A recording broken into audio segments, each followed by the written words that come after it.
All right, here we go.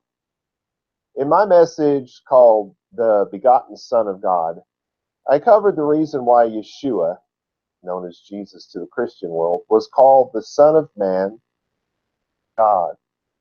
Today I want to cover the reason why Yeshua, Jesus, right, to the Christians, why Yeshua spoke to God or spoke of God as his Father.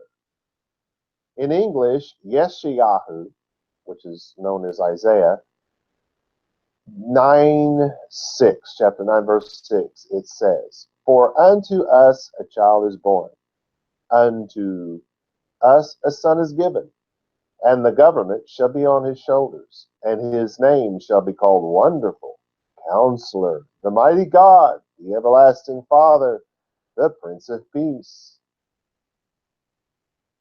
Um, yeah, that's what it says, but I thought I would take a look. That's from the King James, by the way. And I thought I would take a look and see what the Jews had to say about that in the Jewish Study Bible.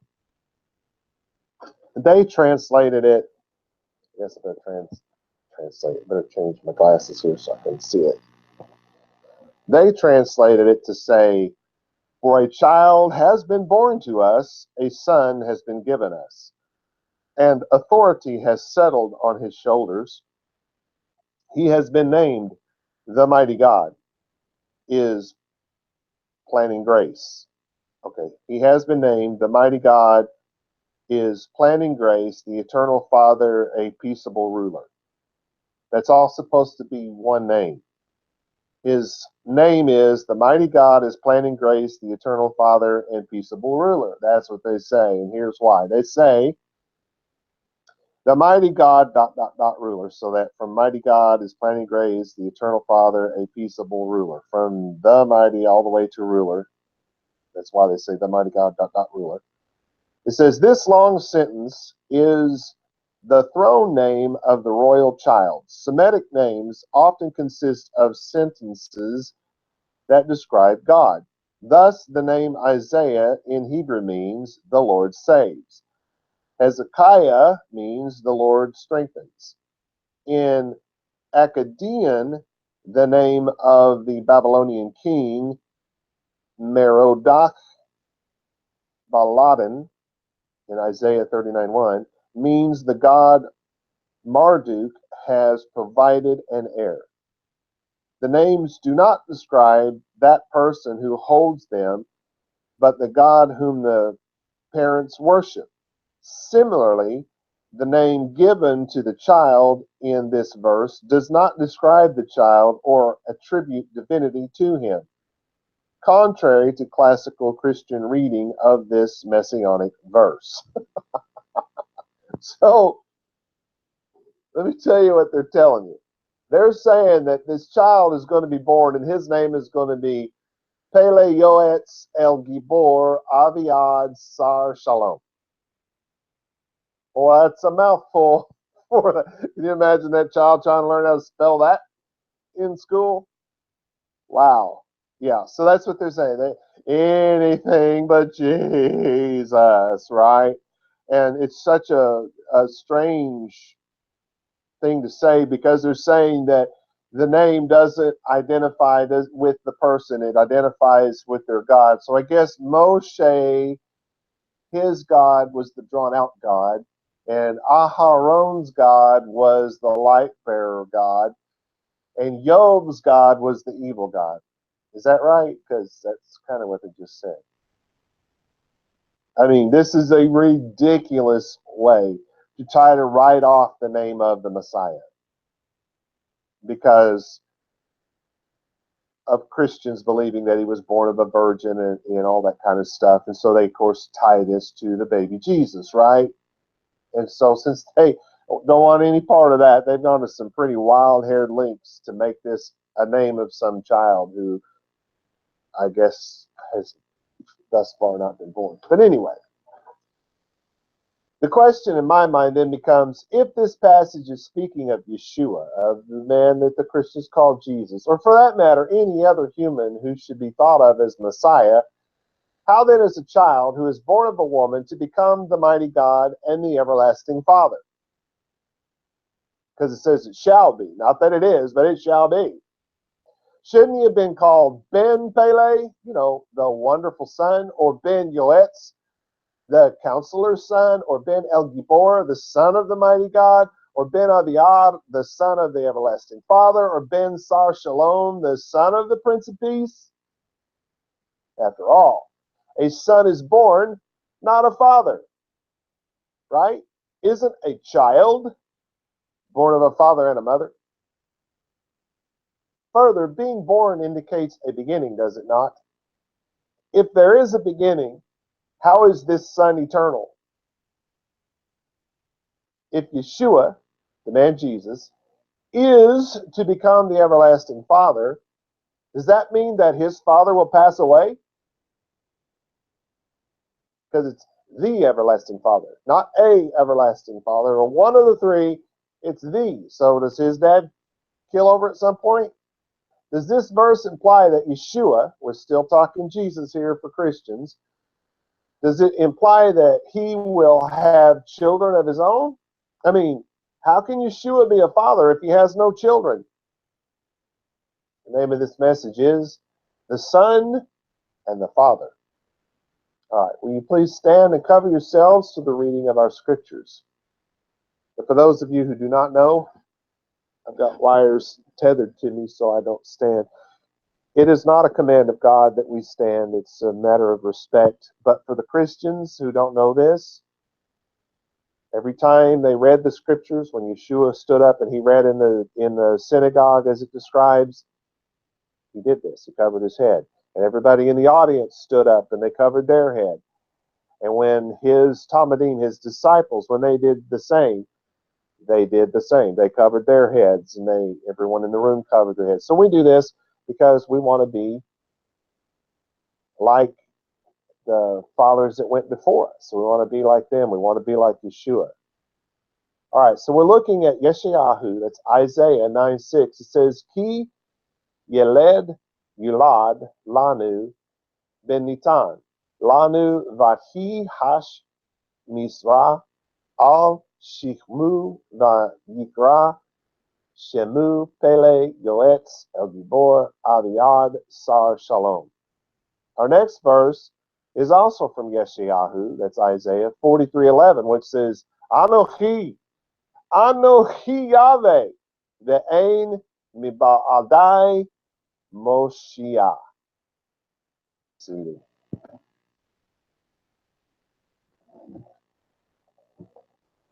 Our first verse is Yeshayahu, or Isaiah. I do need to change my glasses so I can see better. Chapter 9, verse 6. It starts off with ki, which means for, because, and this is Yalad. Yalad is to bear. It is to bring forth as a mother's travail. In other words, pain in childbirth, right? It's used, of course, of animals. And when they use it of birds, it's of them laying eggs, because that's how they bear forth.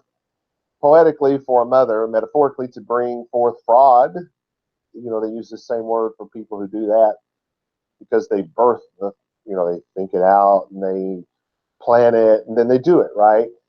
And so it's to birth fraud and iniquity. It's used to beget as in a father, use of God as a creator. The use of this word is to indicate the completion of a plan.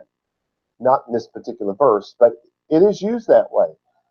In Tehillim, in Psalm 2:7, it says, This day I have begotten, right? Using that word, it's I have instituted my plan. Because if you're looking at 1 Corinthians 4:15, where it says, in Mashiach Yeshua, I have begotten you, it helps us to understand that Shaul set them on the path. Shaul said to his congregants, I have begotten you. Well, they're all adults.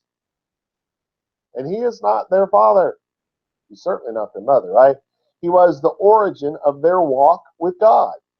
He was not physically their father. And Philemon is another good example of it. In Hebrews 5:5, it says, You are my son. Today I have instituted my plan. because he was a grown man. He wasn't born that day, right? So it's used to the institution of a plan in many, many, many cases. All right, let's see. That's all good. Then the next word is the same word again, only they pronounce it you led. So it's yalad, yuled. It's the same word. The vowel sounds have changed for a reason, but we won't get into all the grammar reasons. But so it's to bear forth, to bring forth, in having a child and instituting that plan, that kind of thing. Then we go on to lanu, to us. So born to us, born in travail to us is what? Ben. It's a son. A son sometimes used of children of both sexes, so it's used of children or descendants, right? It's of grandchildren. It is a name used for a boy, someone who is a youth. They call him a child, right? It is applied to a subject rendering obedience to a king or lord as to a father. Because if the king said, hey, go over there and wash those dishes, you would say, yes, my lord, right? And you wash those dishes. You wouldn't say, hey, who are you to tell me what to do? Because what is it? Anyway, hence, metaphorically, a son of death is one doomed to die, and as if delivered into the dominion of death. A son of stripes is one who's doomed to stripes. A foster son is said of those who are brought up like a son, but they also use it of a talmid, which is the Hebrew word for a disciple. Inasmuch as teachers were treated they were treated with reverence and obedience like parents, and received the title of father. So they called the talmid, the student, called his more, his teacher, father. It's sons of the Nevi'im, sons of the prophet. It was for the Talmudim, or the disciples of the Nevi'im, the disciples of the prophets. The Talmudim, the disciples, were called sons because they eventually walked, talked, and taught exactly that which they learned from their Moraim, from their teachers. The school of the Nevi'im, the school of the prophets, were not actual schools where people learned to be prophets. It was an idiomatic phrase used of the Talmudim, of the disciples who followed the Nevi'im. It's used of place in that it denotes a man there born or brought up, sons of Zion, someone who was raised a Zionist. Sons of a foreign country, he's a son of Italy because he was born or maybe raised or both in Italy. It's used of time, it denotes a person or thing, either born, appearing in that time. He's a son of the 1800s. He's a son of the 1900s. He's a millennial son. He's one of the millennials. So it's used of time that way. Son of his old age is said of a son that's born when somebody was older, like Abraham having a child when he was really old. That was the son of his old age. It denotes virtue or vice or condition of life. It denotes a man who has that virtue or vice or has been brought up in that condition. So he is a son of evil. He is a son of good. Right? Son of strength is said of a warrior. A son of wickedness is said of a wicked man. The use when they say sons of God, that's given to, they say that about the children of Israel are called the sons of God. The messengers from heaven were called the sons of God. The hosts of heaven were called the sons of God. Let's see. What else could I tell you about this that would be important? Well, here's something. Sons of God is used of the physical image of the invisible God, a theophany, a man who does that which only God could do. Melchizedek was a theophany. He was a man who was a God in the flesh, if you will. The burning bush was a theophany. It was God showing up in the form of a bush that burned but was not consumed, yet spoke. You know, how many bushes have you ever had a conversation with? I'm just saying, You probably want to keep that to yourself. Anyway, the next word is nitan. It means given. It's to give, to cause, to receive, to give into the hand, to deliver into the power of anyone. Just say your local police force arrests somebody and then they turn them over to the federal. They give them into the hands of the federal government, right? That's what they mean by that. To yield fruit, a tree yielding fruit. It is said that it gives fruit. Let's see.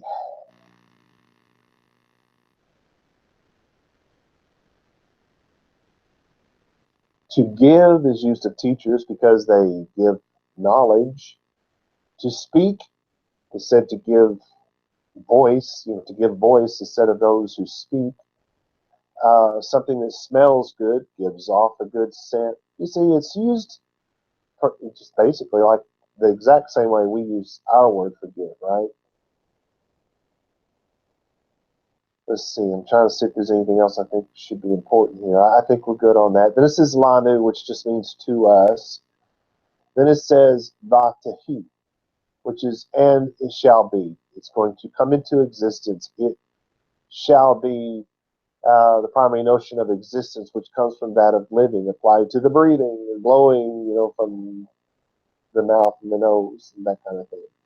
It shall be. Then it says ha misra, not mish, but misra, the dominion, the rule. The ha misra, the dominion, the rule, all will be upon shichmu, upon his shoulders. And that's this thing up here, the shoulder, right? That's all that really means. Then it says Vaikra, and he, literally, it's he called. So it's he will be called. It's to cry out to, used of beast, outcry. It's used of weeping. It is used absolutely of any kind of cry, even when not articulate, of words which are cried out with loud voices, to call upon, to call out to anyone, to cry after anyone, to ask for aid, especially of God. The cry of a prophet, to call, especially to call anyone to oneself. Come here, listen to my words, like a prophet does. It's used of a summons of a judge, because they're calling you to the court.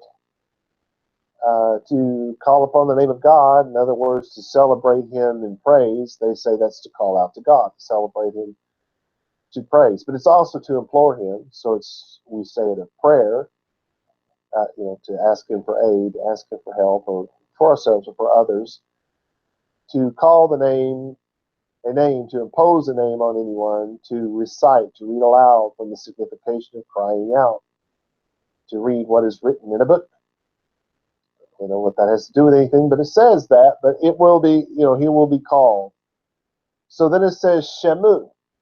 It's from Shem.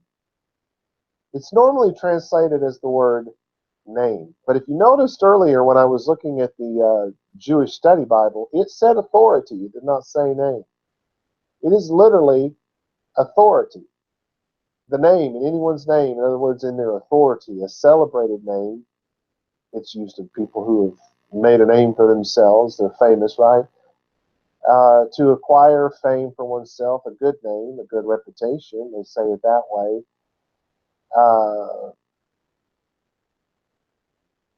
To blot out the name, right? To erase your name from history, that kind of thing. It's to have your name blotted out, your fame blotted out, whatever. And then there's the saying, for God's name's sake, right? It's as his name would lead one to expect. It's when they say for God's name's sake, they say that because they're saying this was done for God's name's sake. In other words, this is done because it's exactly what we expected from God. There's a note here that's by use chiefly Hebraistic. I think I got this from the Strong's Concordance. I use it for almost nothing.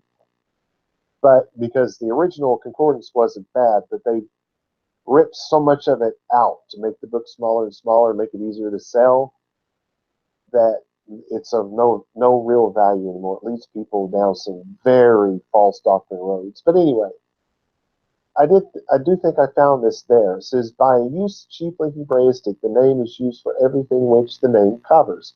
Everything the thought or feeling of which is roused in the mind by mentioning, hearing, remembering. So in English is found a derivation, how do I say that? A derivation, a derivative of the use of the word name being used for authority. Stop in the name of the law. What are we saying? It's some guy named Law is, stopped by the authority. This law officer, this uh, police officer has the authority to command you to stop, and so he says stop by the authority of the law. And what they say is stop in the name of the law, right? So we have that use even in the English language. And so it is authority. And God's authority, by the way, is the Torah. Then it says, this is where we get in, because so what's the name that's going to be called out? The first word is Pele. It means wonderful, something wonderful, admirable, a miracle of God, wonderfully, admirable, distinguished, used of Mashiach, King, Yeshayahu, Isaiah 9:5. They use it of the Messiah King. Wonderful, right? His authority will be called wonderful. Then it says it'll be called Yoetz, which means counselors, to give counsel, a counselor. Advisor, especially the counselor or minister of the king, to take counsel, to decree, to consult for anyone, to provide for, to predict. Okay, so first we have something that is good, and then it's to give counsel. So he's going to give good counsel, right? He's going to give counsel of something wonderful. What does this sound like to you? You should be getting the idea that there's a Hebrew idiom here, because there is. He'll be called the preacher of good news. He'll be called the wonderful counselor, the counselor of wonderful things, the preacher of good news. Then it says El, which they usually translate as God for El, but El actually means strong, mighty, a mighty one, a hero. And of course, we give those attributes to God, right? So, but it's not always God when they say El. You got to be careful about that. But it's the mighty hero, if you will, and we'll use it of God here because the next one is Gibor. It means mighty. It's strong, it's mighty, impetuous, used of a hunter, commonly of an impetuous soldier, a hero, a mighty warrior. It is also referred to energy, ability in performing things.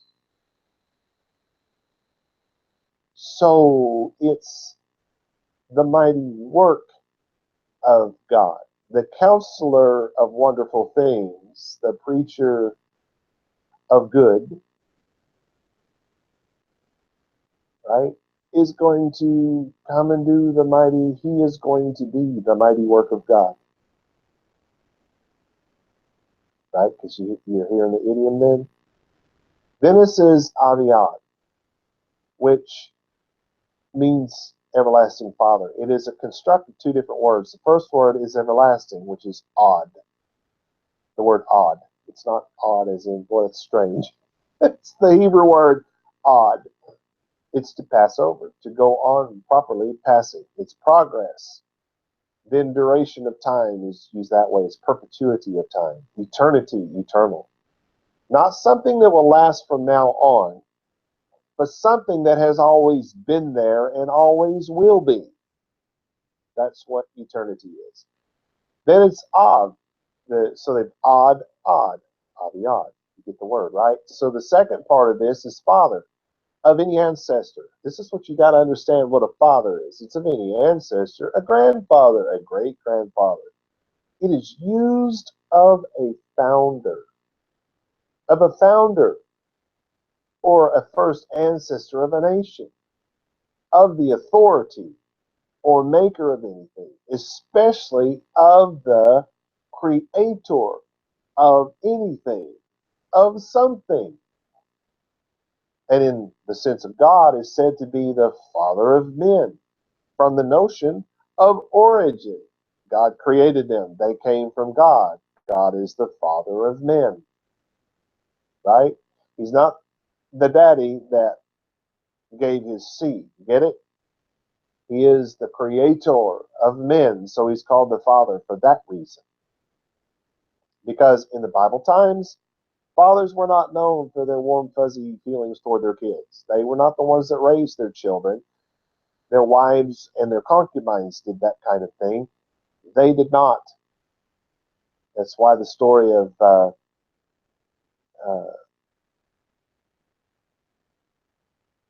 it's Abraham with all the sons and the one that got sold into slavery, right? No, who was that? Yaakov and his son Yosef got sold into slavery. Okay, that guy. He was a very oddball, and the one and only that I can think of that ever really had anything to do with his kids. He loved his children so much, and when he thought he was going to lose the second one, it was going to kill him.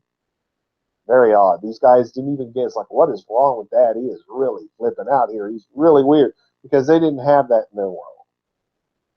So the father was the origin. He was not Daddy. All right. It is used of a master or teacher, as well as Kohanim, as priests, and Nevi'im, prophets, in reference to their children / students / servants doing what their father / teacher does. Right? So the father, that's Shaul did that. He called his congregations, his congregants, he called them his children. That meant he was calling himself their father because he was the origin of their religion. He was the one that got them to follow after the Jewish religion, right? And yes, it was the Jewish religion. No, it was not Christianity. Christianity did not exist in his lifetime. He only taught Judaism. So, he was the father of their walk with God. They were his children. And when he trained the guy they called Timothy, he called himself Timothy's father, and Timothy was called his son because Timothy taught exactly what his father taught him, and he did exactly what his father did. They were just alike. So that's why they were called father and son, because Shaul was very literally the man they called Timothy. Cavadel was his real name, but they called each other father and son because Shaul, the guy they called Paul, he really was the master, and Cavadel, the guy they called Timothy, really was the servant. Father and son. That's where that comes from. Here are some examples of the use of this word in the biblical text. In Bereshit, or Genesis chapter 4, verse 20, it says, and Adah Be'yaval. He was the father of such as dwell in tents and cattle. He designed and created cattle, right? No. He was the inventor of tents. Oh, he invented the tent. And he was the inventor of cattle. He was the first cowboy. Yaval. Bereshit, or Genesis 4:21 says, and his brother's name was Yuval. He was of all such as handle the harp and organ. So Yuval was the inventor of the harp and the organ and the musicians who played them. He was the father of musicians. How cool is that? Because he created it. Bereshit, or Genesis 9:18 says, and the sons of Noah, they call him Noah in the Christian world, that went forth from the ark were Shem and Ham and Japhet. And Ham is the father of Canaan, the originator of the land called Canaan. Bereshit, Genesis 19:37, and the firstborn bare a son, and called his name Moab. Apparently because his God was Moab? Not so much, right? The same is the father of Moab unto this day, the originator of the place called Moab, and the Moab people from the father. It's speaking of incest, by the way. Bereshit, or Genesis 19:38, and the younger, she also bare a son, and called his name Ben Ami, son of my people. is what that literally means. The same is the father of the children of Ammon unto this day. The originator of the place called Ammon, and the people of Ammon, the Ammonim, what they would have been called, or were. Bereshit, or Genesis 22:21, Uts, his firstborn, and Buz, his brother, and Kemuel, the father of Aram, the originator of a place called, and the Armenian people. Bereshit, Genesis 20:13 says, and it came to pass, when God caused me to wander from my father's house, that I said to her, this is your kindness which you shall show to me. At every place which we shall go, say of me, he is my brother. Of course, this is Abraham saying to his wife, Sarah, everywhere we go, tell him that I'm your brother. Why? Because he was afraid that they were going to take her and kill him, right? Because they were married. So he wanted them to think that this guy was the brother. So if they took her, maybe he had a chance of staying alive. What a cowardly man. But anyway, my father's house, Ur Kasdim, Ur of Kasdim, the Chaldean people. Abraham, who would eventually be known, or Avram, rather, who would eventually be known as Abraham, was a Chaldean from his father's house, which was a place called Ur. So the father of the Jews, a Jew, people, he was a Chaldean. What made him a Jew? Well, he converted to Judaism when he met God, like all of us should. Just saying. Bereshit, Genesis 24:38. But you shall go to my father's house and to my kindred, my son. This is Abraham. So once again, his father's house is a place called Ur. Ur. You are Ur. And his people were the Chaldeans. So when they call him the everlasting Father, what you should know is this is idiomatic. And what they're actually saying is he is the origin, the Father, the origin of eternity. He is the origin of eternity. Then it says Sar, which means prince. It's a leader, a commander, especially of soldiers, of a royal bodyguard, of cupbearers, of a city, of a prison, rulers over cattle. Prince, in plural, nobles, courtiers, used of the priests of God. It is from the root sarar, to be prince, to hold dominion, a king. In Bereshit, or Genesis 14:18, it says, Umalchi Zedek Melech Shalom. And Melchizedek, what do they call him in English? Melchizedek, right? Or Melchizedek. I'm just saying it is CH, right? Melchizedek. They called him the king of Salem, right? Wrong. The king of Shalom. Melchizedek was the king of Shalom.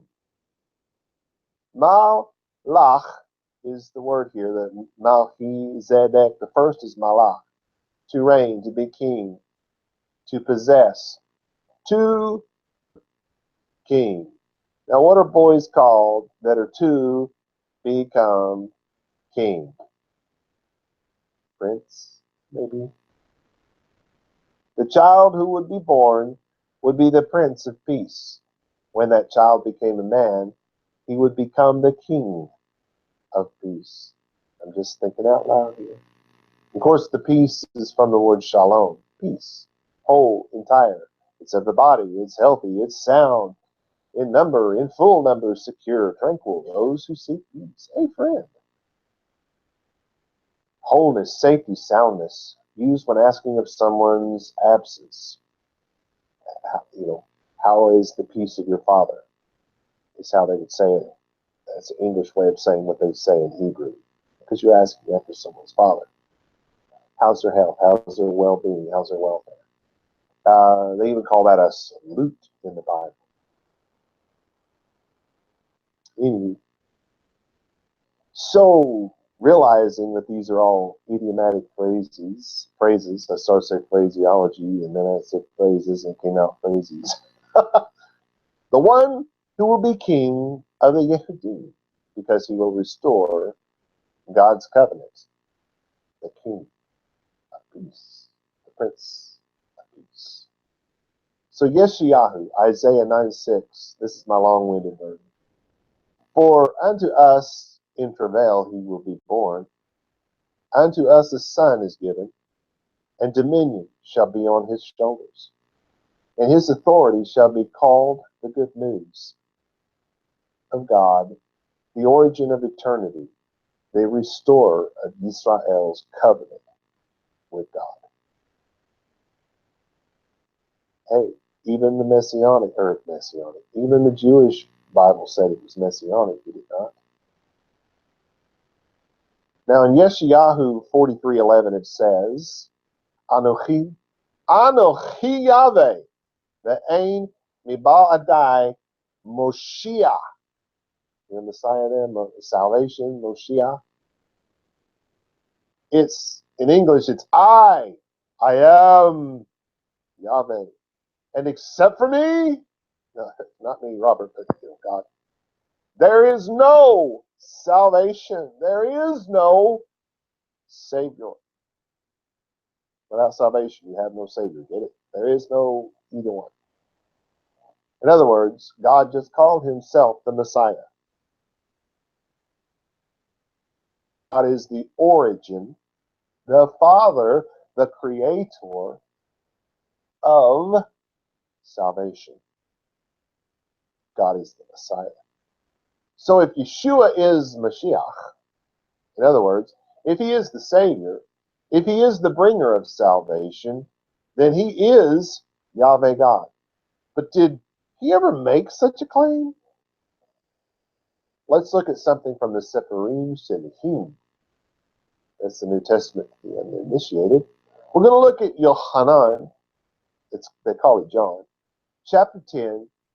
Let's look at verses 24 through 33. This is my translation of the Greek text. I don't use other people's translations. 24. Nicodemus surrounded him and said to him, how long will you make us wonder if we should be Torah observant? Yeshua says, how long will you make us doubt? That's what they mean by that. How long will you make us wonder if we should be Torah observant? You know, if you read the Dead Sea Scrolls, which were written 150 years before Yeshua, all the way to about 100 or so years after. So it's during that whole basic same time period. They talked about how nobody in Jerusalem lived by God's law. Nobody. Not the Hasidim, not the Parashim, not the anybody. Nobody does, right?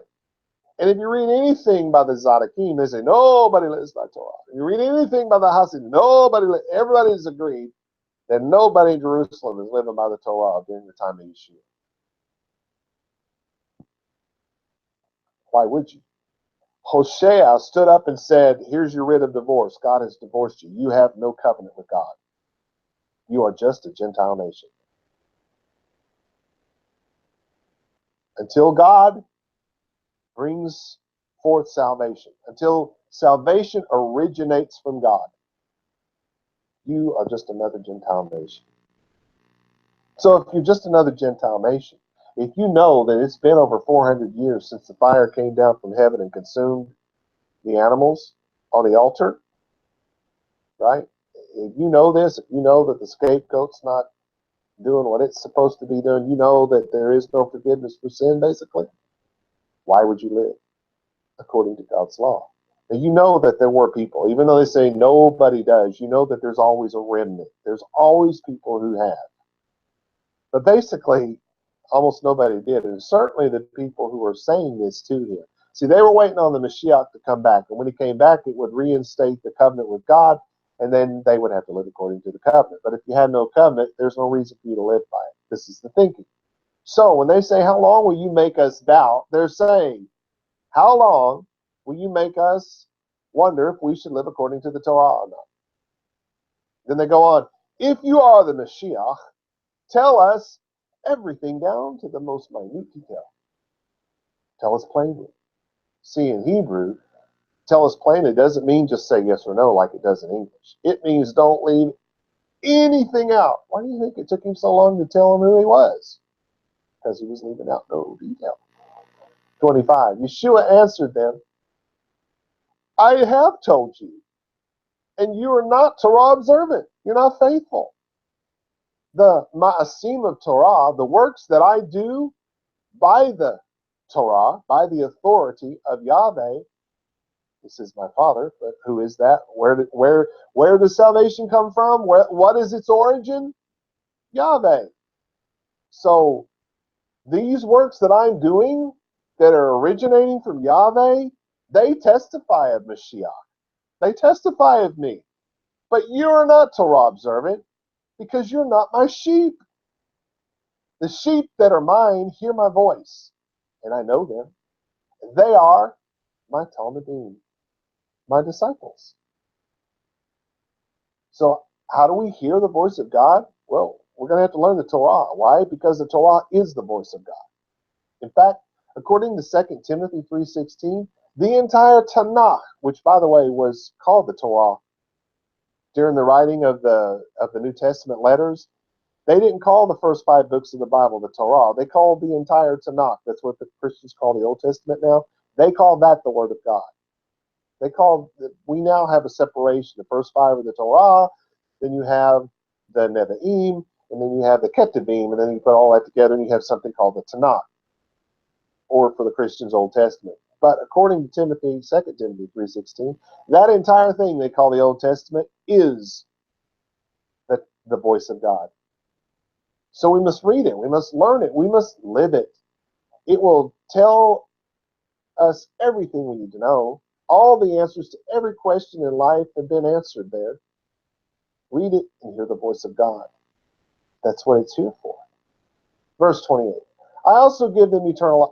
Oh, I also give them eternal life. And they will never perish, neither will any of them be plucked from my hands. This is Yeshua speaking. It was no different than saying, these are the hands of God. Are you hearing what these Yehudim, these Jews, what must be going through their mind at this point? They're asking if he's the Mashiach, and he's telling them, I am God. These are God's hands. Then he goes on and says, Yahweh, you see, they say, my Father. Who is that? Who's the origin of salvation? It's Yahweh, which established Mashiach. That's me. That's Yeshua saying me. Is greater than all, and none can take them from Yahweh's hand. Wait a minute. Didn't he just say these are Yahweh's hands? I don't know if you're getting it yet. Verse 30. I and Yahweh are one in the same. Yeah, it's what it really says. I and Yahweh, the Father, Yahweh, the origin of salvation. This man is standing there. He said, these hands are Yahweh's hands. I and Yahweh are one in the same. To the Hebrews listening that day, Yeshua literally said, I am Yahweh God. And if you don't believe me, just read on a little bit. Then the Yehudim, that's the Jews, picked up stones to stone him. Wow, that's awful mean. He tells them that he's God and they want to kill him. Yeshua responded to them, many told ma'asim of Torah, many good works I have revealed to you of Yahweh. The Father, right? My Father, the origin, the place from which I came, the place from which salvation comes. God has revealed this to them. For which of these ma'asim of Torah, for which of these works do you wish to stone Mashiach, to stone me? The Yehudim answered him, for a tov ma'aseh, for a good work, we do not stone you, but because of blasphemy, and because you, being a man, would make yourself God. So that's exactly how they took it, isn't it? They heard him say, these hands are God's hands, I and God are one and the same. So you, being a man, make yourself God. Wow. So here we have a man who is doing the things that only Yahweh can do. He calls himself Yahweh God, and they want to kill him. Yeshua, this man the Christians call Jesus, was the child born of a woman, but he descended from God. His origin was God, because God is salvation. The fact that God can morph his body, his own body. He didn't send his son like a coward to die in his place. He came on his own. It was his body. And the fact that he can morph his body into human flesh should not be a stretch for us. Or let there be. And look at what happened. He created man, and then he created female from man. There is only one God. He does not exist in three persons. He never did. He never will. Yeshua, the man the Christians call Jesus, is God. He is the bringer of good news. He is the mighty work of God. He is the origin of eternity. He is the restorer of Israel's covenant with God. He is the visible manifestation of the invisible God, just like your body is the visible manifestation of the invisible you. Your body will turn to dust, but your spirit will live on. Is it starting to make sense? Yahweh morphed his body into human flesh and called it Yeshua, which means salvation. Why?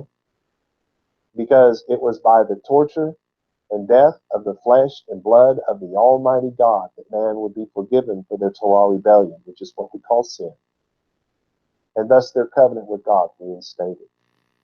The Torah, our covenant with God, did not pass away. With Yeshua, it was established for all eternity by the inventor of eternity, because of Yahweh Yeshua, the authority that is above every authority.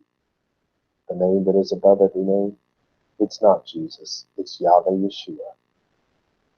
Shalom, Beshalom.